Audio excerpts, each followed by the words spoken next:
வணக்கம் நண்பர்களே. டாக்டர் முரளி ஒயிட்ன்ற நம்ம இந்த சேனலில் மீண்டும் உங்களை சந்திக்கிறதுல எனக்கு மற்றற்ற மகிழ்ச்சி. வெல்கம்.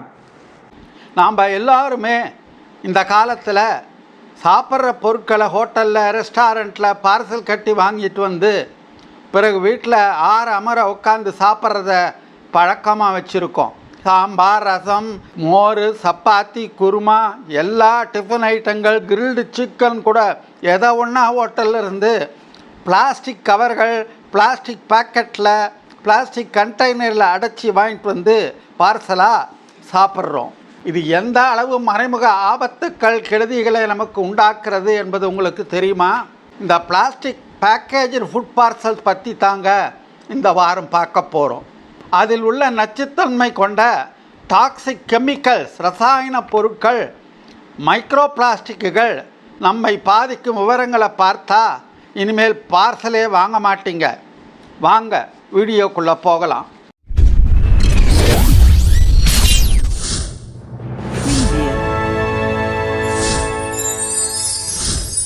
முதல்ல இந்த பிளாஸ்டிக்கு எப்படி நம்ம உடலை கெடுக்குதுன்னு பார்ப்போம். ரெண்டு விதமாக செய்யுதுங்க. ஒன்று ரசாயன கசிவுனால், கெமிக்கல் லீச்சிங்கிறாங்க. ரெண்டாவது மைக்ரோ பிளாஸ்டிக் மாசுபாட்டினால். ஃபஸ்ட்டு இந்த ரசாயன கசிவு, கெமிக்கல் லீச்சிங். சூடான உணவுப் பொருட்களை பிளாஸ்டிக் கவர்களில் பார்சல் செய்யும்போது அதில் உள்ள கீழ்கண்ட கெமிக்கல்ஸ் எல்லாம், இந்த ரசாயன பொருட்கள் கசிஞ்சி உணவில் கலக்குது. அதனால் வரும் பின்விளைகள், ஆபத்துக்கள் ஏராளம், தாராளம். கெமிக்கல்ஸ் என்னென்னா, ஒன்று bisphenol, BPA, 2 phthalates, 3 polyethylene terephthalate, PETன்றது, 4 PFAS, per polyfluoro alkyl substances. அடுத்தது இந்த மைக்ரோ பிளாஸ்டிக்ஸ் மாசுபாடு. சூடு ஜாஸ்தியாக இருக்கும்போது இந்த பிளாஸ்டிக்கானது மைக்ரோ பிளாஸ்டிக் என்ற சிறிய துகள்களாக மாறுகிறது. இந்த சிறிய துகள்கள், மைக்ரோ பிளாஸ்டிக்குகள் செரிமானத்தை பாதிக்குது, நோய் எதிர்ப்பு சக்தியை குறைக்குது. இந்த ரசாயன பொருட்கள்லாம் எந்தெந்த உறுப்புகளில் பாதிக்குது, என்னென்ன நோய்களை உண்டு பண்ணுது, இப்போ விவரமாக பார்க்கலாம் வாங்க.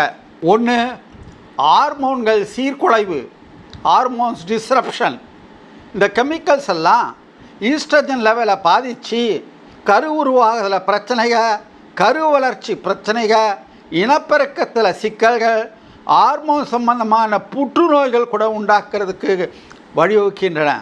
இந்த கெமிக்கல்ஸ்னால் உயர் இரத்த அழுத்தம், அதிரோஸ்குளரோசிஸ் என்ற பெருந்தமனி தடிப்பு, உடல் பருமன் அதிகரிப்பு, இன்சுலின் எதிர்ப்புத்தன்மை, சர்க்கரை நோய், இதய நோய், சரும நோய்கள் இதெல்லாம் உண்டாகின்றன, அதிகரிக்கின்றன. ரெண்டாவது ஃபெர்டிலிட்டி ப்ராப்ளம்ஸ், இனப்பெருக்க பிரச்சனைகள், பிறப்பு குறைபாடுகள்.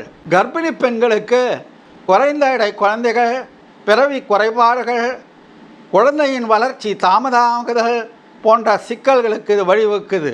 திருமணமான பெண்களுக்கும் ஆண்களுக்கும் கருவுறுதல் சம்பந்தமான பிரச்சனை உண்டாக்குறது. இன்ஃபர்டிலிட்டி, கருவுறாமை ஆபத்து உண்டாகிறது. மூணாவது செரிமான தொந்தரவு, டைஜஸ்டிவ் ப்ராப்ளம்ஸ். ஜீரண மண்டலத்தின் மியூகோசல் லைனிங்கை இரிட்டேட் செய்து வயிற்று வலி, வயிற்றெரிச்சல், வீக்கம் போன்ற பிரச்சனைகளை உண்டாக்குகிறது. நாலாவது நரம்பு மண்டல பிரச்சனைகள். பிளாஸ்டிக் கவர்களில் இந்த தாலேட்ஸ் என்ற ரசாயன பொருட்கள் நரம்பியல் பாதிப்பை உண்டு பண்ணுகிறது, மூளை வளர்ச்சியை குறைக்குது. குழந்தைகள், சிறுவர்களுக்கு கவனக்குறைவு, அட்டென்ஷன் டெபிசிட், கல்வி அறிவாற்றல் குறைபாடு, நன்னடத்தை இல்லாமை போன்ற சிக்கல்களுக்கு துணை போகிறது. 5, ஆஸ்மா. பிளாஸ்டிக்கில் இருக்கிற ரசாயன பொருட்கள் சுவாச குழாயில் எரிச்சலை உண்டு பண்ணி ஆஸ்மா, பிராங்கைட்டிஸ், நுரையீரல் நோய்களுக்கு வழிவகுக்குது.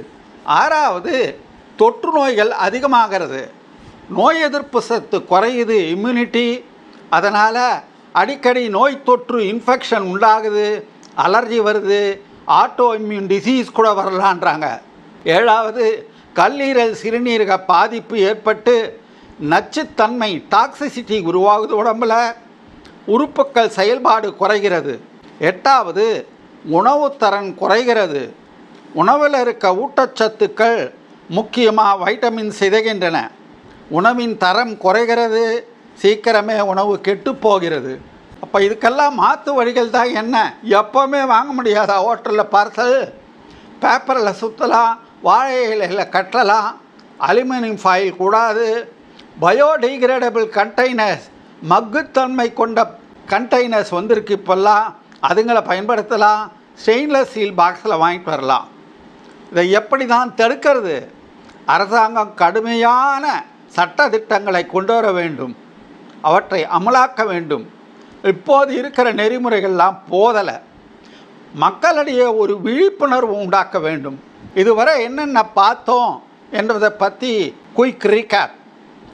ரசாயன கசிவுகள், மைக்ரோ பிளாஸ்டிக்கள் மூலம் இந்த பிளாஸ்டிக்கு எப்படி நம்ம வாழ்க்கையை பாதிக்கிறது என்றதை பார்த்தோம்.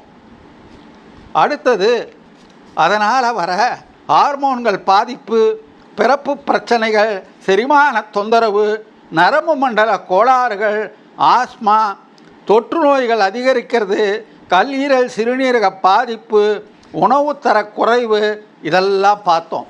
எங்கப்பா எல்லாம் கிளம்பிட்டீங்க? முழுசாக கேட்டுட்டு போங்கப்பா. அட நீங்கள் வேறு சார், வீட்டில் பார்சல் வாங்கி வச்சுருக்கேன், அதை தூக்கி போடுறதுக்காக ஓடுறேன் சார். அடுத்தது இப்போது இந்த வார குவிஸ். சூடான உணவுப் பொருட்கள் பிளாஸ்டிக் பாக்கெட்டில் பேக் செய்யும்போது எந்த மாதிரியான கெமிக்கல் விடுவிக்கப்படுகிறது? 1 vitamin D, 2 BPA, 3 omega 3, 4 fibre. இந்த வார ஜோக்.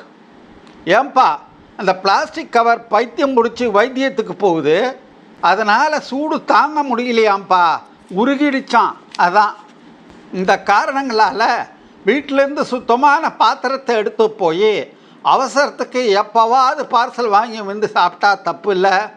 காசு இருக்குது, ஸ்விக்கி ஜொமேட்டோ இருக்கவே இருக்குது அப்படின்னு வீட்டில் எதுவுமே செய்யாமல் அடிக்கடி ஹோட்டல்லேருந்து பிளாஸ்டிக் பார்சல் வாங்கி சாப்பிட்றதை தவிர்க்க வேண்டும். இது மெடிக்கல் எஜுகேஷன் பர்பஸுக்காக தயார் பண்ணப்பட்டது. ப்ரொஃபஷனல் மெடிக்கல் கவுன்சிலிங்க்கு மாற்று அல்ல. தேவைப்படுவோர் அருகிலுள்ள மருத்துவமனைக்கு சென்று டாக்டரிடம் சிகிச்சை பெற்றுக்கொள்ள வேண்டும்.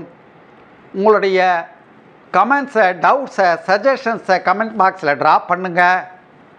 இந்த காணொளி உங்களுக்கு பிடித்திருக்கும் என்று நினைக்கிறேன். லைக் பண்ணுங்கள், சப்ஸ்கிரைப் பண்ணுங்கள், பக்கத்தில் இருக்கிற பெல் பட்டனை அழுத்தி ஆலை டிக் பண்ணுங்கள். அப்போ தான் எல்லா நோட்டிஃபிகேஷன் உங்களுக்கு உடனுக்குடனே வந்து சேரும். ஷேர் பண்ணுங்கள்.